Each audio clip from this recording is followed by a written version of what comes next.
wasahbihi wa mawala amma ba'd.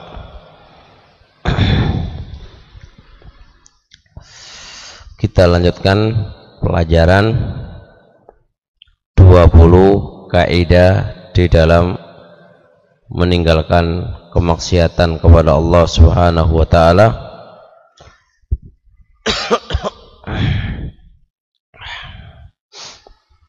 Kaidah yang nomor 3, al-qaidatu ats-tsalitsatu. Al-qaidatu ats-tsalitsatu. Kaidah yang nomor 3.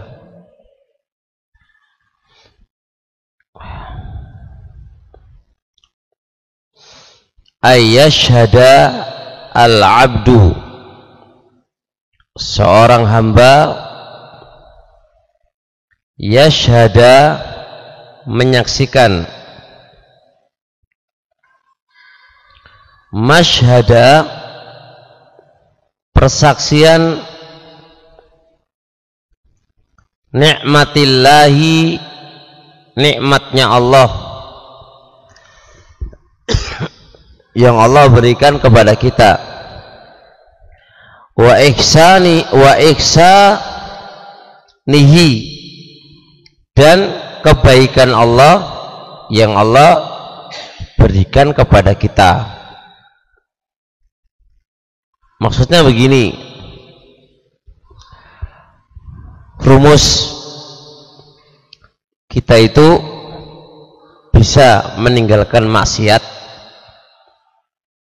dan gak berani berbuat maksiat itu kalau kita terus menerus mengingat kebaikannya Allah, nikmatnya Allah, diingat terus. Kalau kita itu ingat nikmatnya Allah, nikmat kebaikannya Allah, kita itu akan malu berbuat maksiat kepadanya. Itu akan malu. Itu milik siapa? Oh, ini.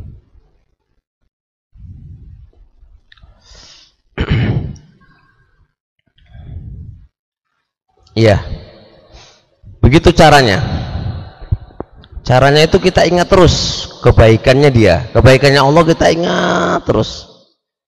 Nah, kalau sudah ingat kebaikan Allah, nikmat yang Allah telah berikan kepada kita, satu solusi, kita nggak akan berani maksiat kepadanya lagi. Logikanya begini. Logikanya, kawan. Seorang anak kepada orang tuanya, atau seorang murid kepada guru, atau orang lain kepada orang lain. Anda itu kalau ingat kebaikan dia, terus kebaikan dia, sungkan, malu untuk tidak patuh kepadanya, malu untuk tidak taat kepadanya, malu kalau mau komentar kepadanya, malu akan tidak menuruti apa yang diperintahkan kepadanya, pasti akan malu kalau kita itu ingat kebaikannya.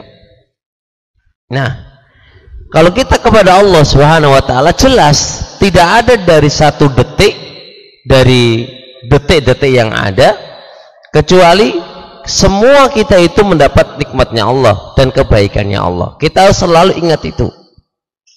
Kalau sudah ingat ini, rumusnya kita akan malu bermaksiat kepadanya. Malu, ya kawan. Jadi kalau antum mau nonton yang tidak benar, antum ingat, ya Allah, aku lo dikasih nikmat oleh Allah mata, dikasih nikmat oleh Allah telinga, lu kok tak pakai maksiat kepadanya, itu piye gitu kan. Coba dipikir di akal kita.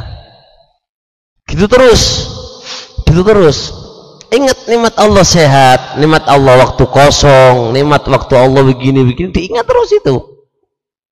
Nah, dengan mengingat kayak gini ini, itu satu solusi akan tidak maksiat kepadanya. Fa innal karima, maka sesungguhnya orang yang mulia, la yuqabilu, tidak akan membalas, biisaati, alnya dihilangkan di buku atau di laptop yang saya tadi itu nggak ada alif lamnya. La yuqabilu, orang yang mulia, la yuqabilu, tidak akan membalas, biisaati, dengan berbuat kejelekan, man ahsana ilai, orang yang telah berbuat baik kepadanya. Orang yang berbuat baik kepada kita, kalau kita memiliki sifat mulia, tidak akan dibalas dengan kejelekan. Berarti orang yang mulia itu kebaikan dibalas dengan kebaikan. Jangan kebaikan dibalas dengan keburukan.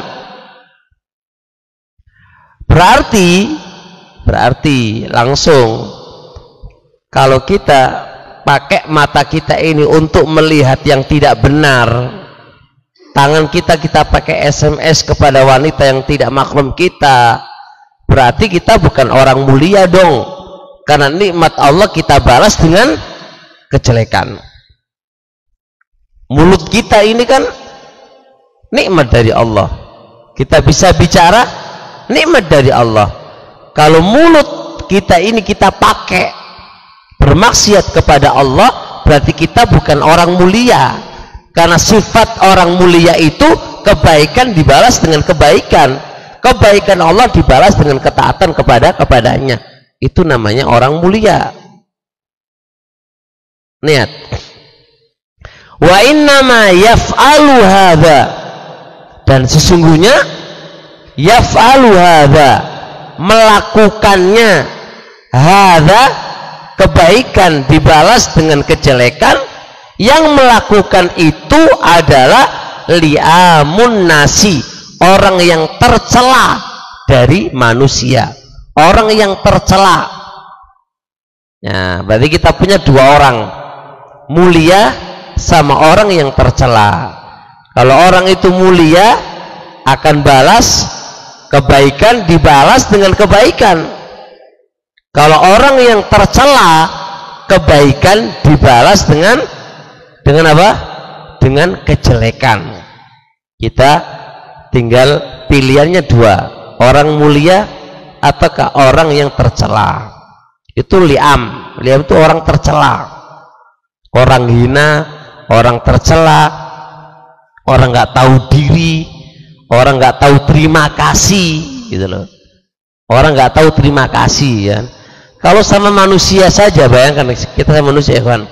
Antum ngasih orang kepada, selalu ngasih orang, selalu ngasih orang, selalu ngasih kebaikan ke dia, terus ternyata dia membalas kepada kamu dengan balasan yang tidak baik. Apa komentarmu? Orang itu nggak tahu terima kasih, begitu kan? Berarti diri kita ini orang terima kasih nggak sama Allah. Nah, itu aja dibalikin gitu aja. Apa kita termasuk orang-orang yang berterima kasih, orang yang bisa terima kasih nggak kepada kebaikannya Allah? Nah, begitu. Oleh karenanya, falyamna'hu, maka hendaknya dia cegah kemaksiatan kepada Allah. Falyamna'hu, maka hendaknya dia mencegah kemaksiatan kepada Allah dengan cara bimasyhadi, dengan cara menyaksikan ihsanillah, kebaikannya Allah, wa ni'matihi, dan nikmatnya Allah, an ma'siyatihi, cegah bermaksiat kepadanya karena Anda melihat kebaikan Allah dan melihat nikmatnya Allah. Hayaan minhu, Anda mencegah itu karena mafuli ajli, karena malu dari Allah subhanahu wa ta'ala, sungkan kepada Allah, malu kepada Allah. Masa kebaikan dibalas dengan kejelekan? Masa kebaikan dibalas dengan kejelekan.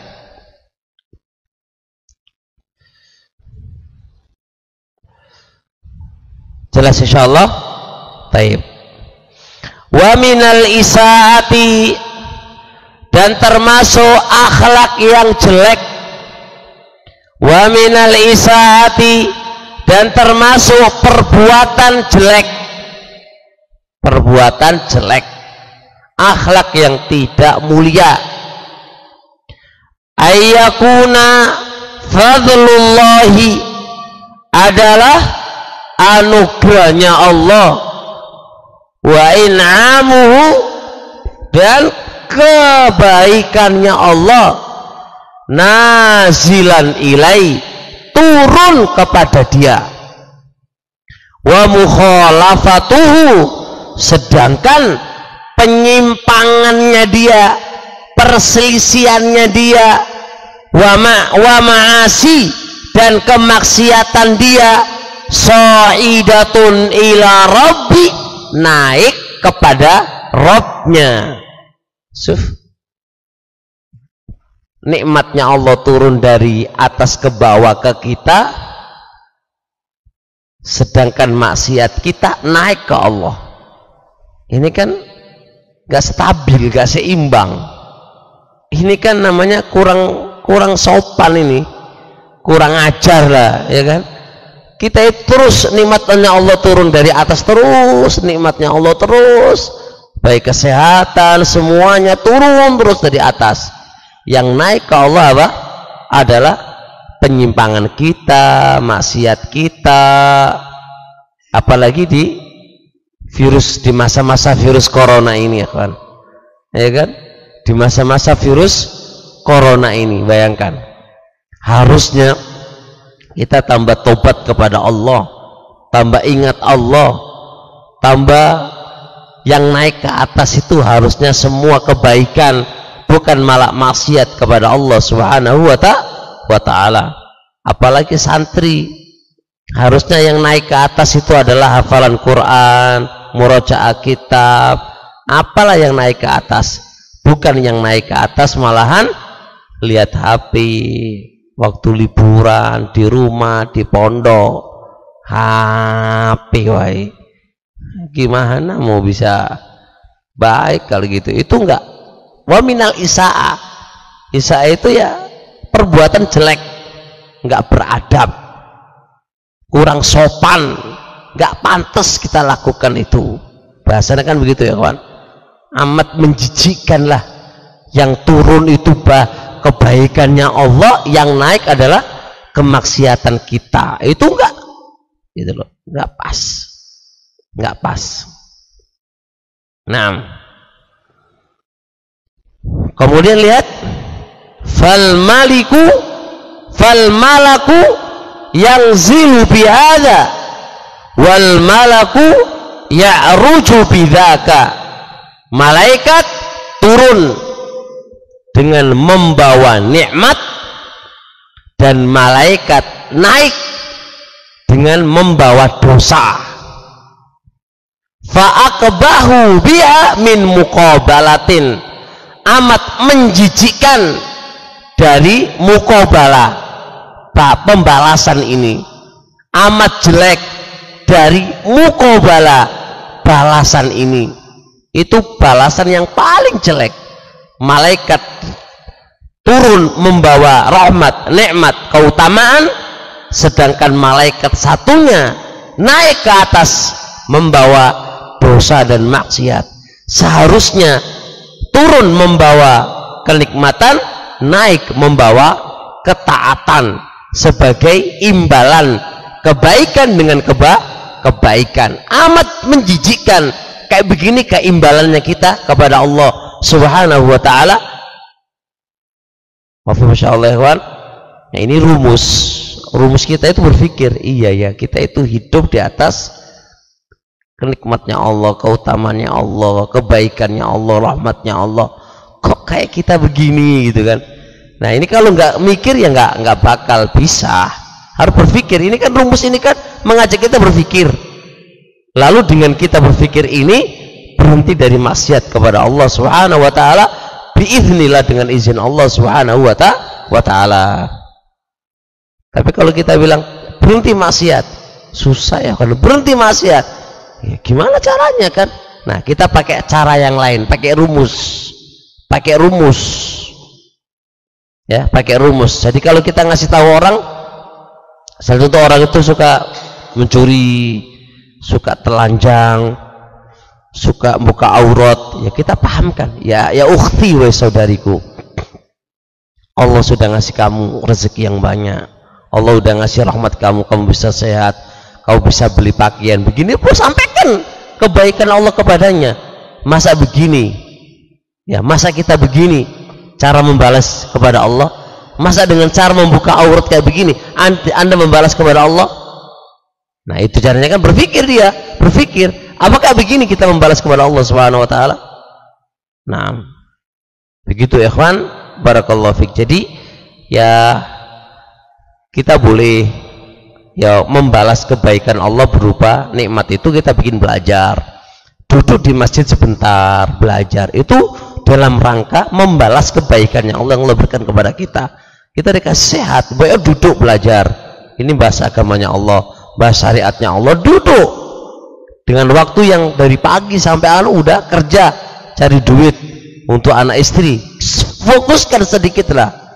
Kayak kita pernah belajar kisah siapa itu, seorang sahabat yang diadili oleh masyarakatnya kan, siang hari saya sudah untuk kalian, semalam hari hanya untuk Allah Subhanahu wa taala. Coba kita belajar untuk Allah, bukan belajar untuk diri sendiri, untuk Allah, karena syariatnya Allah. Duduk sebentar aja, waktu nggak bakal terbuang kok. Di rumah juga ngapain, duduk sebentar belajar. Bainal maghrib wal isya, banyak keutamaan kok. Duduk dengarkan ngaji. Begitu ya kawan. Nah, terusnya al-qaidatu rabi'atu, kaidah yang keempat, ayyashhadal abdu, seorang hamba harusnya menyaksikan masyhada ghadabihi wa intiqamihi, seorang hamba menyaksikan dengan persaksian kemarahannya Allah dan pembalasannya Allah. Jadi orang kalau maksiat mikir gini, gimana kalau Allah itu marah? Itu mikir ya, karena kata aku membuka aurat, gimana kalau Allah itu marah? Bagaimana kalau Allah membalas? Kan begitu berpikir, ayo berpikir. Jadi seorang hamba itu benar-benar menyaksikan gimana kalau Allah itu marah dan bagaimana kalau Allah itu murka. Wahai penuntut ilmu, ketika antum bawa HP, Anda membuka apa di HP ini? Ketika antum mau chattingan dengan akhwat atau ikhwan, apakah Anda berpikir gimana kalau Allah udah marah dan membalas apa yang Anda lakukan? Berpikir enggak kayak gini ini? Gak usah jauh-jauh. Perhatikan di sini virus corona. Apa ini virus corona? Kalau bukan karena apa? Pembalasan Allah yang dilakukan oleh hamba. Ini adalah pembalasan Allah yang dilakukan oleh hamba. Ini adalah kemarahan Allah yang Allah berikan kepada kita semuanya. Baru kecil makhluknya, ya kelihatan oleh mata, itu sudah menggegerkan apa? Seluruh dunia. Coba mikir gimana kalau Allah itu marah, bagaimana kalau Allah membalas apa yang kita lakukan. Berpikirlah, akan berhenti dari maksiatnya, akan berhenti untuk tidak maksiat. Kini kalau marah gimana? Kalau marah, apakah ada orang yang bisa menahan Allah? Ya Allah jangan marah. Gak bisa, gak bisa. Makanya lihat, fa inna rabba, maka sesungguhnya Rabb yaitu Allah, idza tamadal abdu, kalau hamba itu terus menerus fi maksiatihi, di dalam bermaksiat kepadanya, ghadiba, Allah akan marah. Allah akan marah. Fa idza ghadiba, kalau Allah sudah marah, lam yakum liyughadhabihi syai'un, sesuatu apapun tidak akan bisa menghalang kepada marahnya Allah. Sesuatu apapun tidak akan bisa menghalangi kepada marahnya Allah. Fadlan an hadzal 'abdid dha'ifi, lebih-lebih hamba yang lemah ini. Hamba yang lemah bisa menghalangi murkanya Allah, bisa menahan murkanya Allah. Hamba yang lemah nggak bisa, nggak bisa. Lihatlah tsunami kecil, Allah perintahkan tsunami, udah jutaan orang meninggal. Itu bentuk kemurkaannya Allah. Bahwa kita nggak berpikir itu. Gimana kalau Allah marah? Gimana kalau Allah murka? Lebih lagi sekarang Gunung Merapi sudah keluar anunya. Gimana kalau Allah marah kayak gini? Coba ikhwan berpikir secara logika lah. Jangan sebab maksiatnya kita itu bikin Allah marah. Kalau Allah marah gimana? Kan gitu loh. Kalau Allah marah gimana? Hitung-hitung kita, gimana kalau Allah marah? Kalau kita yang membuat marah terus, bagaimana ketika Allah itu marah? Itu yang kita pikir sekarang. Sehingga logikanya beginilah. Seorang anak butuh sama orang tua. Jangan anak yang gak butuh sama orang tua. Anak butuh orang tua. Butuh. Dia nggak bisa makan, semua butuh orang tuanya. Kira-kira anak tadi mikir nggak jikalau dia membuat marahnya orang tua? Nggak bakal mau mikir dia. Nanti kalau orang tuaku marah terus nggak mau melayani aku, gimana nasibku? Contoh lagi, kita sekarang ini lagi mengandalkan di sebuah perusahaan. Logikanya gini, anak nggak bakal bisa hidup kalau keluar dari perusahaan. Kehidupanku tertopangi dengan perusahaan. Wis, itu lagi taruhlah begitu. Anda kalau nggak kerja di situ, dikeluarkan di situ, berantakan semuanya keluarga kamu. Kamu punya orang tua, makan bagaimana? Saya nanya antum, kalau sudah kayak gini, antum berani nggak bikin marah sama perusahaan? Nggak berani. Datang jam 7, pada jam 7 datang. Nggak boleh telat, khawatir dikeluarkan. Kalau dikeluarkan berantakan semuanya. Nah, pasti akan jaga setengah mati itu. Datang malam akan datang. Karena hidup kita masih ditumpangi oleh perusahaan tadi.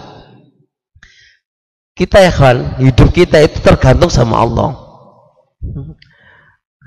Melarat kebahagiaan kita tergantung oleh Allah. Semua tergantung Allah. Terus mau gimana kita? Udah harus takut pada Allah Subhanahu wa taala. Jelas insyaallah ini? Jelas? Berpikir ya, ini rumus ini kita butuh berpikir, enggak kok belajar selesai gitu enggak. Kita berpikir. Iya ya, kalau kita terus gini gimana? Kalau ini gimana? Kalau Allah udah marah bagaimana? Ini bagaimana? Begitu. Tapi insya Allah sampai di sini dulu, 2 kaidah dulu.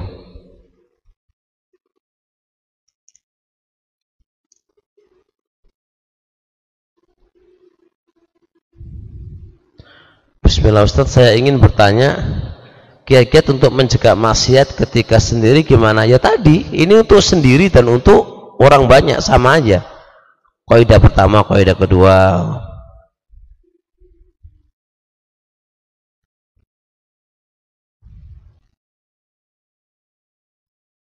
Ustaz, bagaimana sikap kita terhadap teman-teman perempuan kita yang masih awam, sering chattingan, nanya kabar atau nelpon? Apa kita abaikan karena takut fitnah atau gimana?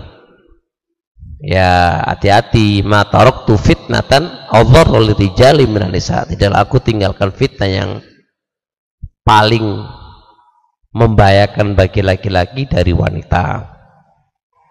Ya kalau sekedar nanya kabar dijawab anabi khair cukup gitu aja. Tapi hati-hati, hati-hati, sekali masuk terperangkap terus. Awalnya sekak lah gitu kan. Tapi yang namanya wanita itu Masya Allah, dia itu akalnya separuh, tapi bisa adhaba lirrajuli lilubir rajulil azim, kata Rasulullah. Akalnya separuh, tapi bisa meluluhkan akal seorang laki-laki yang hazim, kokoh. Bukan seorang laki-laki hewe-hewe. Bahasa Rasulullah itu hazim, yang kokoh, itu bisa luluh dengan wanita. Antum suami laki-laki keluar-keluar di luar, koyo mulai di rumah, pulang di rumah disuruh istrinya, ayo cuci piring, nggih, ayo, gak berani. Pak Amron ini kan orang Masya Allah, bayangkan di luar kayak harimau, pulang ke rumah tuh sama istrinya. Iya Pak Amron, enggak kayak kelinci. Perempuan itu luar biasa. Makanya kata mengherankan, dia itu naqisatu akal wadin, kurang akal dan agamanya, tapi laki-laki itu takluk total sama perempuan. Enggak gaya-gaya, hatta polisi di luar kayak kerengnya gitu, di rumah prek sama istrinya. Istri itu luar biasa, perempuan itu luar biasa. Jadi jangan gaya-gaya sama perempuan. Jangan sampai terperangkap, masuk tanya gimana kabar, baik awalnya, besok tanya lagi kok baik kurang sopan, tambah lagi, hari tambah lagi, tambah naik, luar biasa. Jangankan itu, ada perkenalan mau menikah aja, awalnya enggak, ya wis nerocot malam SMS-an, malam terus chattingan, ini belum nikah, ini mau nikah. Ya kalah, kadung apa? Kadung perempuan itu luar biasa. Podo, akhwat yang ngaji, ikhwani podo ngaji. Perempuan itu wis luar biasa. Makanya benar kata Rasulullah, ma taraktu fitnatan adharra lirijali minan nisa. Tidaklah aku tinggalkan fitnah yang lebih membahayakan bagi laki-laki dari wanita. Wanita, fitnah terbesar bagi laki-laki itu wanita. Jelas, hati-hati. Makanya HP itu ya, chattingan ke akhwat, apalagi akhwat yang iwa-iwa gitu kan ya, buka Facebook ya, Facebook kan wani akhwat bikin antum mes kuat sekali gitu kan ya, ditanya Darul Asar ya, oh iya saya juga dari Darul Asar, chattingan terus lanjut panjang, wakil nyata santri-santri ini nah kan, hati-hati. Khair insyaallah. Intinya gitulah kawan. Ya dipersempit. Kita juga bukan sebagai orang yang kaku, tapi dipersempit perkaranya. Dipersempit perkaranya. Baik, subhanakallahumma hamdika.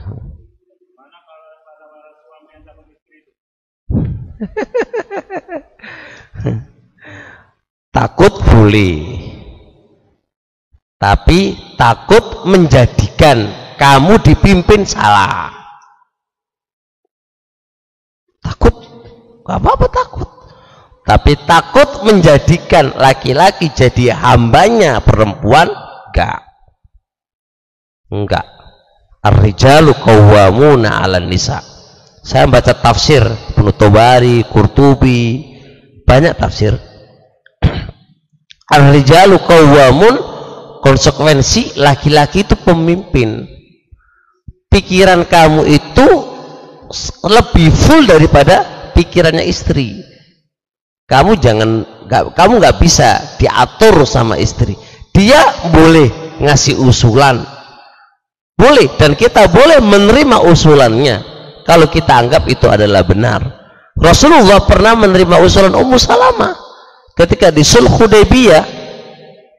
Itu menunjukkan bahwasanya adalah ra'yu laki-laki hukum asal. Tapi bukan berarti kita menolak usulan wanita. Dijelaskan oleh Ibnu Qayyim dalam Akhbarun Nisa, wanita itu adalah termonopoli dengan perasaan, laki-laki termonopoli dengan akal. Jadi laki-laki itu berpikirnya akal, perempuan perasaan. Perasaan tidak mungkin mengetahui hakikat kebenaran dan hakikat pikiran yang jitu, nggak mungkin secara kaidah. Tapi bukan berarti setiap usulannya kita tolak, karena bisa jadi ketika wanita itu sudah nggak main perasaan ya, muncul dengan pikirannya, hati-hati, itu biasanya ra'yu jitu. Tapi kalau semua berpikir karena perasaan, nggak jadi, nggak jalan. Tapi kalau terbalik ya ruwet urusannya, laki-laki malah berperasaan, terus apa? Perempuan ini berarti tidak dominan, berarti minimal tidak dominan ya. Dominannya laki-laki begitu dan perempuan begitu. Jelas? Subhanakallahumma hamdik, asyhadu an la ilaha illa anta, astaghfirullah.